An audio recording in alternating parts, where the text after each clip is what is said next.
Sir අපි ආවේ Lakmali mister විරුද්ධව පැමිණිල්ලක් කරන්න.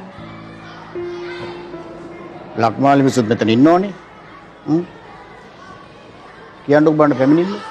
සර් මිස් හැමදාම දෙමාපිය දිනේදී අපි වැඩ කරන්නේ නැහැ කියලා අපි අම්මලා තාත්තලාට කියනවා. ගෙදර ගියාට පස්සේ අපි අම්මලා තාත්තලාගෙන් අපිට උදරම් බැනුම් අහන්න වෙනවා සර්. අනික අපිට එළියටවත් යන්න දෙන්නේ නැහැ. පන්තියේදී තප්පරයක්වත් නිකන් ඉන්න දෙන්නේ නැහැ. වැඩම කරනවා. ඊට පස්සේ ගෙදර වැඩක් දෙනවා. ඉස්කෝලේ පොත්වලට අමතරව තව පොත් කියවන්න දෙනවා සර්. මගේ ලකුණු අඩුයි කියලා මාව ආෆ්ටර් ස්කූල් තියාගෙන වැඩ කෙරුවා. අපේ ලකුණු අඩු උනේ මිස් දෙන පේපර් අමාරු නිසානේ සර්. මිස්ටර් ගෙදර වෙන වැඩ නැහැ සර්. අපේ පොත් ගෙදර ගිහිනුත් ලකුණු කරගෙන එනවා. නිවාඩුවක්වත් ගන්න. අනික නිවාඩු ගන්න ටීචර්ස්ලගේ විශ්යනුත් ලක්මාලි මිස් ඇවිල්ලා උගන්වනවා. ලක්මාලි මිස් අපිට හරිම කරදරයක්.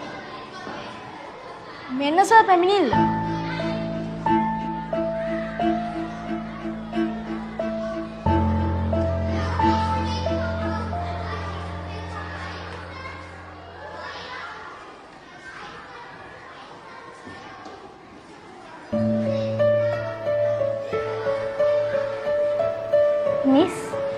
මිස් අපිට කරදරයක් වගේ පෙනුනට අපි දන්නවා මිස් මේ හැමදේම කරන්නේ අපේ අනාගතේ ලස්සන කරන්න කියලා.